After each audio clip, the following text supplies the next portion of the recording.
Doomsday का trailer आ गया है और थैनोस की छाती पर कुल्हाड़ी घुसाने वाले थॉर की भी फटी पड़ी है। मतलब माहौल पूरी तरीके से सेट कर दिया गया है। तो चलो अब ट्रेलर पे बात कर लेते हैं। और मैं आपको पहले बता दूं कि थोड़ी सी हेल्थ इश्यूज है, तो मेरे वॉइस में आपको थोड़े से डिफरेंस नजर आएंगे, तो उसको अभी के लिए इग्नोर कीजिएगा। तो ट्रेलर शुरू होती है डॉक्टर डूम से, जहां वो बोलता है कि कुछ आ रहा है और उसके लिए हम सबको एक अनथिंकेबल डिसीजन लेना पड़ेगा। अब थॉर ट्रेलर में तो सबको डूम के अगेंस्ट खड़ा कर रहा हो, बट इस लाइन का मतलब पॉसिबली ये हो सकता है कि मल्टीवर्स का एंड हो रहा है। डूम का इशारा साफ है कि वो इनकर्जन्स की बात कर रहा है जो पूरे मल्टीवर्स को तबाह कर रही है, और वो चाहता है कि कैपेबल लोग उसके साथ मिलके इनकर्जन फ्री वर्ल्ड बनाएं। अब हमने ट्रेलर में प्रोफेसर एक्स को देखा है जो एक दूसरी रियलिटी को अपनी आंखों के सामने तबाह होते देख रहे हैं।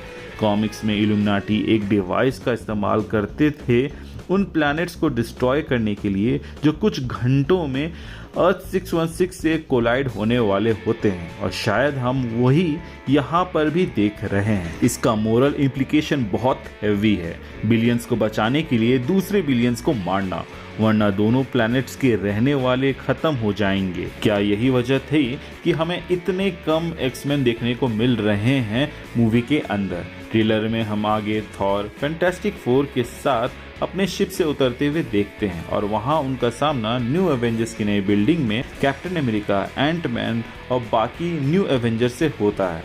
एंटमैन की प्रेजेंस काफ़ी इंटरेस्टिंग है, क्योंकि जब हमने उसे लास्ट टाइम देखा था तो उसने कैंग द कॉन्करर को हराया था और मल्टीवर्स के लिए एक नए खतरे का दरवाज़ा खोला था।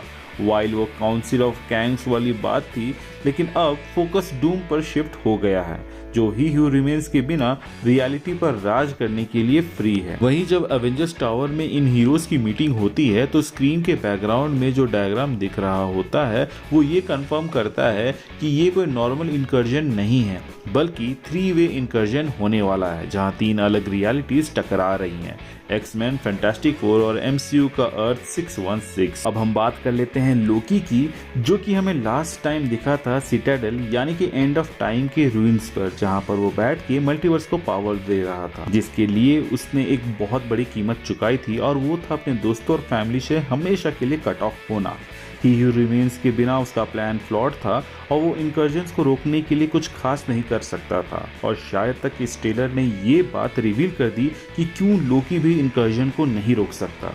असल में लोकी ने जब वो टीवी एजेंट था, यानी कि जब वो ही हू रिमेन्स के अंदर काम कर रहा था लोकी सीजन 1 एंड सीजन 2 के अंदर, तब उसने स्टीव की मदद की थी, जहां उसने स्टीव और उसकी वाइफ पैगी कार्टर को एक यूनिवर्स से दूसरे यूनिवर्स में भेज दिया, जो कि मोस्ट प्रोबेबली फैंटास्टिक फोर का यूनिवर्स होगा। अब मैं यहाँ पर ऐसा इसलिए कह रहा हूँ क्योंकि मानकर चलो कि सीजन 1 या सीजन 2 के अंदर लोकी ने इस स्टीव की मदद की, जहाँ पर उसने कहा होगा कि तुम्हारा ये टाइमलाइन खत्म होने वाला है राजा, तो यहाँ से निकल जाओ, और निकलने में उसने मदद की और एक दूसरे यूनिवर्स में उसने भेज दिया। अब क्योंकि ये लोकी नया था तो इसको इस बात का कोई आइडिया नहीं था कि दूसरे यूनिवर्स में इस तरह से कैरेक्टर्स को भेजने का कॉन्सिक्वेंस क्या हो सकता है। लेकिन अब जब लोकी उस कुर्सी में बैठा हुआ है जहां से वो पूरे मल्टीवर्स पे नजर रख रहा है, तो वो अपने इस एक्शन को भी साइमल्टेनियसली देख रहा होगा। लेकिन अब वो इसको बदल नहीं सकता, क्योंकि अगर वो उसको बदलेगा तो वो वापस से उस कुर्सी में नहीं पहुंच पाएगा जहां से वो इन लोगों की मदद कर पाए। यानी कि यहाँ पर लोकी भी कहीं ना कहीं जिम्मेदार है इनकर्जन करने में, और इसीलिए डूम के पास एक और रीजन होगा कि क्यों वो लोकी को मारना चाहता है। पावर के लिए नहीं, बल्कि लोकी उन कई कारणों में से एक है जिसके वजह से इनकर्जन हो रहा है। इसके बाद हमें थॉर के वॉइस ओवर के बीच में देख पाते हैं कि तालोकान के आसपास का पानी पीछे हट गया है। क्या ये इनविजिबल वुमन की पावर थी या फिर इनकर्जन का कोई स्ट्रेंज साइड इफेक्ट, जो कि हमें यहाँ पे देखने को मिल रहा है। हो सकता है कि वाकांडा और नेमोर के किंगडम के बीच में टेंशन अभी भी हाई है और नेमोर लड़ाई के लिए तैयार है। अगर तुम ध्यान से देखोगे तो ब्लैक पैंथर, अम्बाकू, बकी, यूएस एजेंट, घोस्ट, फाल्कन, सूजन स्टॉर्म और द थिंग सब उस एंटी हीरो के वॉरियर से घिरे हुए हैं। और ट्रेलर में ये भी हिंट मिलता है कि इनविजिबल वुमन और सबमरीनर यानी कि अपना नेमोर आपस में ही भीड़ रहे हैं, या फिर नेमोर को गुलू गुलू करने की इच्छा हो रही है सूजन के साथ, जैसा कि उसने कॉमिक्स में किया है, क्योंकि ये तो उसकी आदत रही ही है कि वो दूसरी की बीवी पे नज़र डालता है। अब बात कर लेते हैं एक्समेंशन की, जहां पे एवेंजर्स वर्सेस एक्समैन देखने को मिल रहा है। वो ट्रेलर का एक बहुत बड़ा पार्ट है। सैंग-ची और गैम्बिट की लड़ाई देखो, जहां गैम्बिट बाद में नीचे कूद कर एक ऐसा शॉकवेव देता है जो वॉरिंग हीरोज को वहीं रोक देता है। येलेना बेलोवा वर्सेस मिस्टीक का फेस ऑफ भी काफ़ी बवाल लगता है, जहाँ पे मिस्टीक ब्लैक विडो का ही रूप ले लेती है।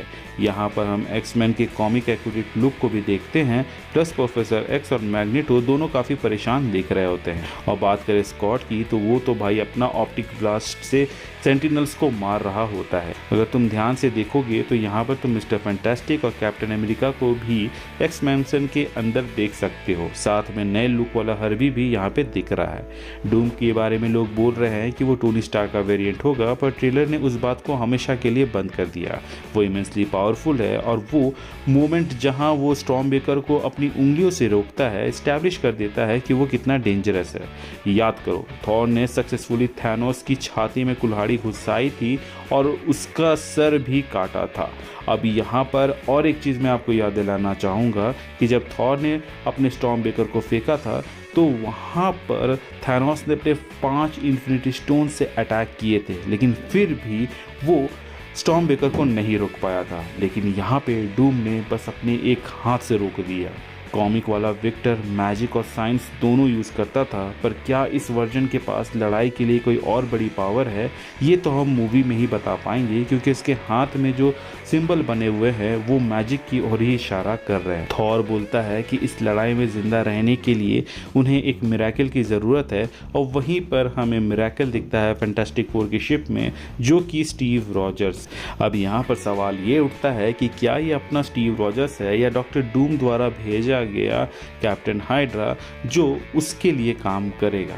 आई नो, अब आप लोग यहाँ पर वो पॉइंट उठा सकते हो कि इसमें हमें स्टीव वर्दी दिखाया गया है, लेकिन मैं आपको बता दूं कि कॉमिक्स के एक स्टोरी लाइन के अंदर हमें एक कैप्टन हाइड्रा देखने को मिला था, जो कि कुछ पल के लिए वर्दी था म्योनिर उठाने के लिए।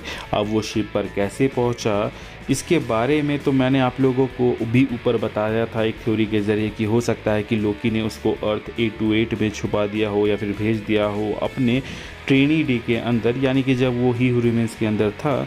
और इसके अलावा सूजन और जॉनी का जो शॉट हमें देखने को मिल रहा है वो काफ़ी ज़्यादा टेंशन देने वाला है, क्योंकि वो कोई फाइनल सीन लग रहा है, यानी कि हो सकता है कि इसके बाद शायद ही वो बचे। मार्वल इस मूवी के कई सारे सीक्रेट्स को छुपा रहा है और कई को टीज कर रहा है, जिसको हम एक एक करके ब्रेकडाउन करेंगे अपने आने वाले वीडियोस के अंदर। तो अगर आप उसको मिस नहीं करना चाहते हैं तो हमारे चैनल को सब्सक्राइब कर दीजिएगा। मिलते हैं एक नए वीडियो में नए टॉपिक के साथ, तब तक के लिए बाय बाय। आपको कैसा लगा हमारा आज का ये ब्रेकडाउन और डूम्सडे का ट्रेलर, कमेंट सेक्शन में ज़रूर बताइएगा।